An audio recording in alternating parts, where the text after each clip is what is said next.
Rasa tak terbalas episode 77. Di kamar Jenny, Julian menggelengkan kepalanya dan berkata, gadis-gadis itu lucu dan nakal.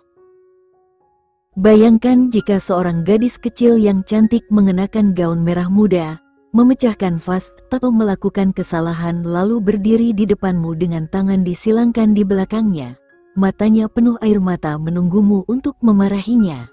Apakah kamu tega memarahinya? Setidaknya aku tidak akan melakukannya. Sedangkan jika seorang anak laki-laki melakukannya, aku pasti akan memarahinya atau mungkin akan memukulnya sedikit. Sambil mengangkat kepalanya, Jenny berkata, diskriminasi gender adalah ilegal. Julian terkekeh dan berkata, seolah-olah saya adalah seorang badan hukum. Sambil menyentuh dahinya, Julian bertanya, apakah sakit? Jenny menggelengkan kepalanya dan berkata, tidak lagi. Sebelum Julian mencium Jenny, Julian senang ketika Jenny mengambil inisiatif. Saat Jenny baru saja mulai menikmati rasa manis di mulutnya, Julian melepaskan ciumannya dan berkata, kurasa kita berhenti di sini. Jenny mengerutkan kening dan berkata, tapi aku ingin lebih. Julian terkekeh dan berkata, aku bisa memberimu lebih, tapi aku tidak bisa. Maksudku, aku bisa, tapi tidak dalam situasi seperti ini. Jenny mendesah dan bergumam, sedikit saja tidak masalah, kurasa. Kita akan berkonsultasi dengan Alisa tentang hal ini besok, oke? Kata Julian. Jenny menganggukkan kepalanya tanda setuju. Berbaring di samping Jenny, Julian menariknya ke dalam pelukannya dan berkata dengan penuh semangat, Jenny, kamu sadar nggak, dalam 8 bulan kita bakal jadi orang tua? Jenny tersenyum dan menjawab, ya, aku tahu itu. Nanti, pasti ada yang manggil aku, ayah, papa, atau bahkan, dada. Apapun boleh, ujar Julian dengan antusias. Kau tahu, Jenny, kita harus mulai persiapkan semuanya untuk bayi ini. Oh, kita juga sudah siapin kamar buat dia. Aku akan mulai renovasi besok, lanjut Julian, berbicara dengan penuh kegembiraan. Jenny terkekeh dan berkata, aku merasa salah besar. Kamu malah lebih semangat daripada aku soal bayi ini. Ya, bagaimanapun juga, dia anakku.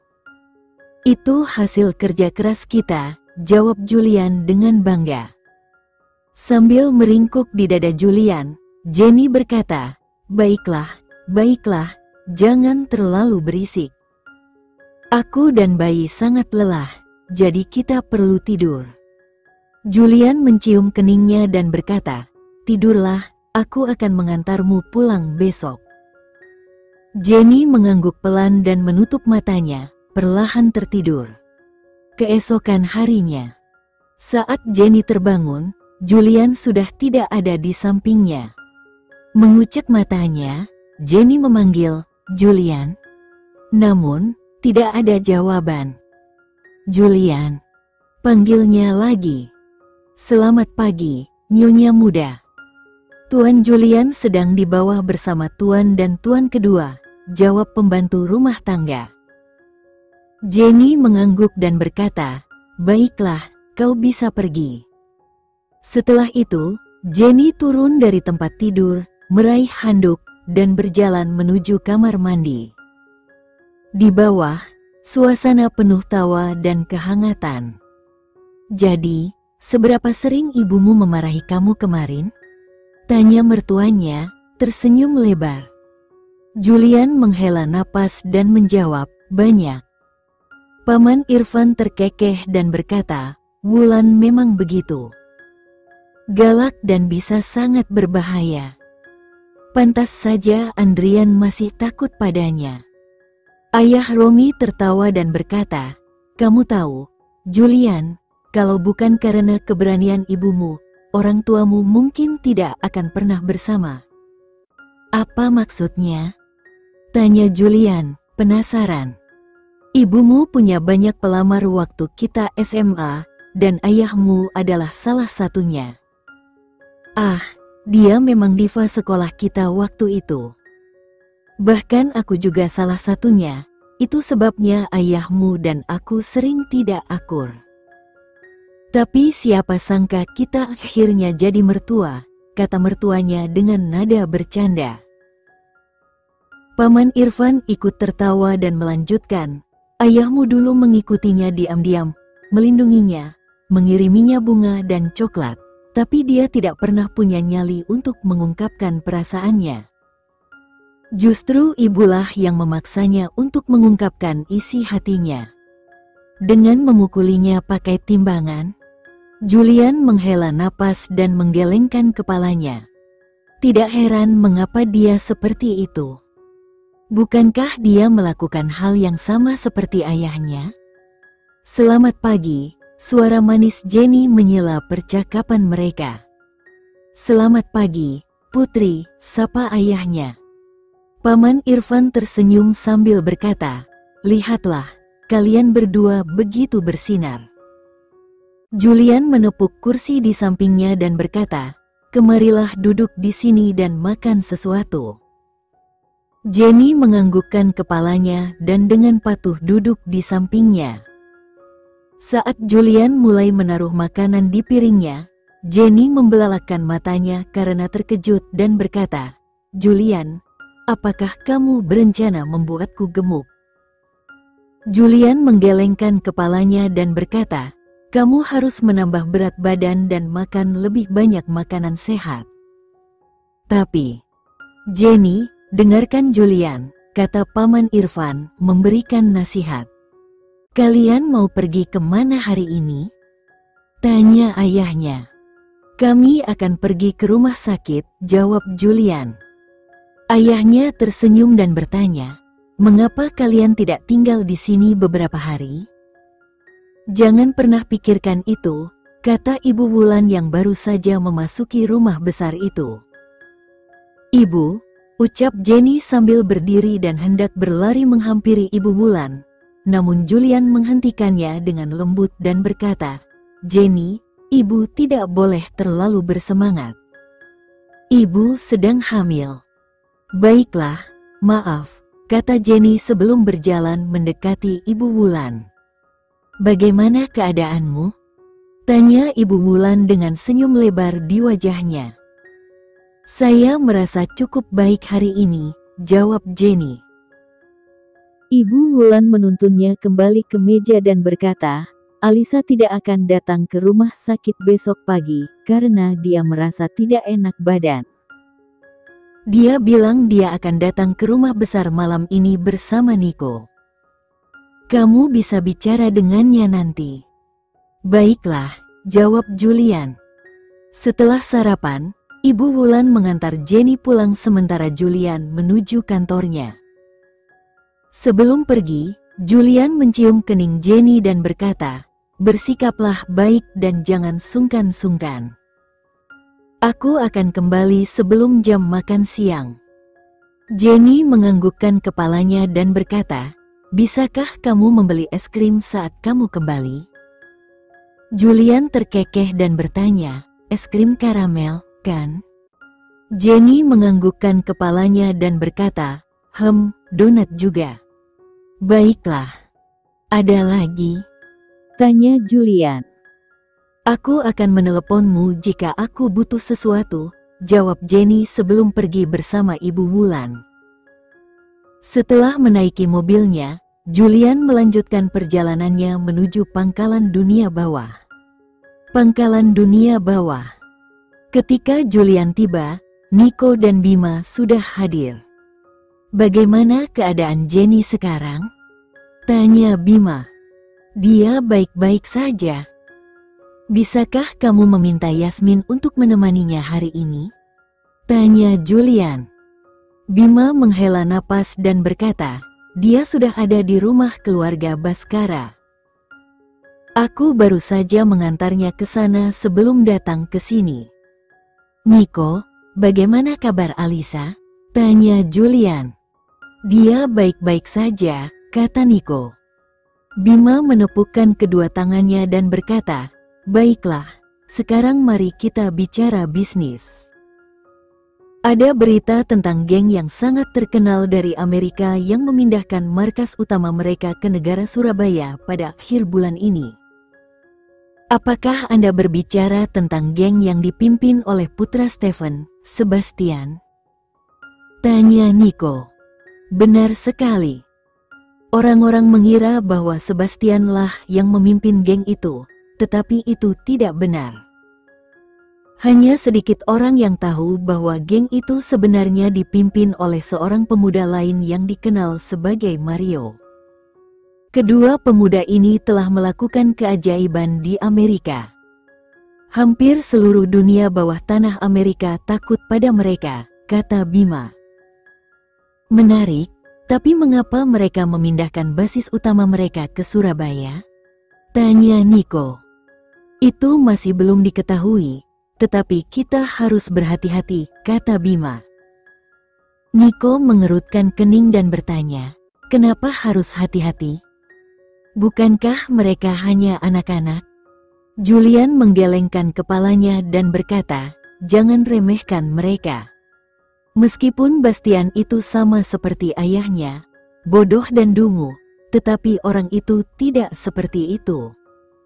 Dia masih sangat muda, tetapi penembaknya hebat. Kudengar dia tidak pernah meleset. Misi yang dijalankan di bawah pengawasannya sempurna. Dia sangat pintar. Julian benar, kata Bima. Baiklah, biarkan mereka benar-benar menetap di Surabaya. Setelah itu, kita bisa mengatur pertemuan dengan mereka dan menetapkan batas-batas mereka. Kata Julian. Apa yang harus kita lakukan dengan Raka? Tanya Bima. Julian menghela napas dan berkata, biarkan saja dia untuk saat ini. Nico mengangkat alisnya dan bertanya, kau membiarkan dia lolos begitu saja? Julian menggelengkan kepalanya dan berkata, Jenny bilang aku tidak boleh melakukan hal buruk sampai bayinya lahir. Nico tersenyum dan berkata, Alisa memberitahuku bahwa Jenny sudah hamil 7 minggu. Bima terkekeh dan berkata, perenangmu cukup cepat. Julian tersenyum nakal dan berkata, aku akan menjadi seorang ayah. Setelah mendiskusikan beberapa hal, Julian bertanya, bagaimana dengan perawat yang membantu Raka? Bima ragu sejenak lalu berkata, lebih baik kau tidak bertanya tentang dia. Marcel, Julian bertanya. Bima menganggukkan kepalanya. Julian menghela napas dan bertanya, seberapa buruk? Saya merinding saat melihatnya, kata Bima. Nico terkekeh dan berkata, aku benar-benar ingin memeriksa Marcel secara menyeluruh sekali saja. Sambil menjepit alisnya, Julian berkata, William, panggil Marcel ke dalam. William menganggukkan kepalanya dan pergi. Beberapa menit kemudian, Marcel memasuki ruangan. Bos besar, kau menelepon? Julian menganggukkan kepalanya dan berkata, mengapa kamu menyiksa perawat itu? Marcel mencibirkan bibirnya dan berkata, aku tidak melakukan apapun, bos. Benarkah? Tanya Julian. Marcel tersenyum nakal dan berkata, tidak, aku memang menyiksanya. Aku menggunakan semua alat yang kugunakan padanya. Aku bahkan menggunakan tangpaku baru yang baru saja kubeli. Ah, itu sangat menyenangkan. Julian menggelengkan kepalanya karena tidak percaya dan berkata, pergi dari sini dan jangan sentuh dia lagi. Tetapi bos, saya belum menyentuh kuku kakinya, kata Marcel. Kau tidak akan menyentuhnya lagi. Apa aku boleh? Tanya Julian. Marcel menggembungkan pipinya dan pergi. Serius, Julian, di mana kamu menemukannya? Tanya Nico. Julian tersenyum dan berkata, dia adalah hartaku. Rumah Pandegas. Ketika Raka tidak kembali, Dania mulai mencarinya. Sambil mondar-mandir di ruang tamu, Dania memutuskan untuk memanggil Paman Irfan. Halo Paman Irfan. Sapa Dania. Apa yang terjadi? Kata Paman Irfan. Paman, Raka belum pulang sejak kemarin. Aku khawatir padanya, kata Dania. Paman Irfan mengerutkan kening dan berkata, lalu apa yang harus aku lakukan? Paman, bagaimana bisa kau berkata begitu? Dia kan keponakanmu, ucap Dania. Hari ketika kalian berdua berkomplot melawan Jenny, dia bukan siapa-siapa bagiku. Aku akan memberinya kesempatan, tetapi setelah apa yang dia lakukan kemarin. Kemarin apa? Apa yang dia lakukan? Tanya Dania. Jangan bertingkah di depanku, Dania. Aku tidak akan terkejut jika kau juga menjadi bagian dari rencana kotor itu, kata Paman Irfan. Paman Irfan, saya tidak mengerti apa yang Anda bicarakan, kata Dania. Diam, teriak Paman Irfan. Paman aku. Baiklah, jika kau benar-benar tidak tahu, aku akan memberitahumu apa yang telah dia lakukan. Dia mencoba menyakiti Jenny dan bayinya yang belum lahir. Teriak Paman. Apa? Teriak Dania. Dia kambing hitam keluarga kita. Aku tidak mengakui kalian berdua sebagai bagian dari keluarga Pandegas. Jangan berani-berani meneleponku mulai hari ini, kata Paman Irfan sebelum menutup telepon. Halo Paman, Paman ah. Dania berteriak sebelum membanting telepon ke dinding. Julian akan membunuhnya, gumam Dania. Berpikir sejenak, Dania meraih jasnya dan kunci mobilnya dan meninggalkan rumah besar itu. Di rumah keluarga Baskara, Dania berdiri dengan cemas di dekat gerbang, matanya tetap terfokus pada mobil yang baru saja tiba. Saat penjaga berpaling untuk memanggil Jenny, Dania merasa kegelisahan mulai merayapi dirinya. Apa yang harus dia katakan pada Jenny? Bagaimana harus menjelaskan semuanya? Beberapa menit kemudian, Jenny akhirnya muncul dari dalam rumah, berjalan dengan langkah tenang namun tegas. Begitu dia melihat Dania, ekspresinya berubah sedikit. Dania, kenapa kau datang ke sini? Tanya Jenny dengan nada yang sedikit dingin. Jelas terlihat bahwa ia masih terkejut dengan situasi yang terjadi. Dania mengangkat kepalanya dan berkata, aku harus berbicara denganmu, Jenny. Tentang Raka. Dan apa yang terjadi? Suaranya terdengar penuh penyesalan. Jenny mengerutkan keningnya. Apa yang terjadi? Apa yang Raka lakukan? Dania menggigit bibirnya, berjuang untuk menemukan kata-kata yang tepat. Aku baru saja mengetahui. Raka. Dia berusaha menyakiti kamu dan bayimu. Jenny terdiam sejenak, jelas terkejut mendengar kabar itu. Apa? Dia mencoba apa? Dia mencoba menyakiti kamu, Jenny. Dania mengulangi, aku tidak tahu apa yang harus kulakukan. Aku takut Julian akan melakukannya. Jenny menatap Dania, pikirannya berputar. Tunggu, kamu bilang dia mencoba menyakiti bayiku? Dania mengangguk, matanya dipenuhi rasa takut. Aku tidak tahu harus bagaimana lagi, Jenny. Aku datang untuk memberitahumu karena aku tahu bagaimana Julian akan bereaksi. Jenny menatap Dania dengan tatapan tajam, dan untuk sesaat dia merasa bingung. Namun, dia tahu satu hal yang pasti, Julian tidak akan membiarkan ini begitu saja. Kita harus menghadapinya. Aku akan bicara dengan Julian. Dengan kata-kata itu, Jenny berbalik dan masuk ke dalam rumah, diikuti oleh Dania yang ragu-ragu. Situasi ini sudah lebih besar dari yang bisa mereka bayangkan.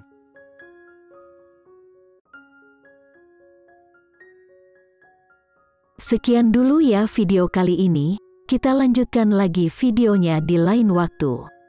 Oh iya, bagaimana menurut kalian? Semoga bisa sedikit menghibur kalian semua. Untuk teman-teman yang baru nonton, jangan lupa subscribe ya, hehehe. Dan kalau teman-teman ada yang ingin gabung langganan, bisa langsung gabung saja untuk dapat fitur yang menarik dan sedikit membantu Mimin. Terima kasih banyak sudah menonton, sampai jumpa lagi, bye.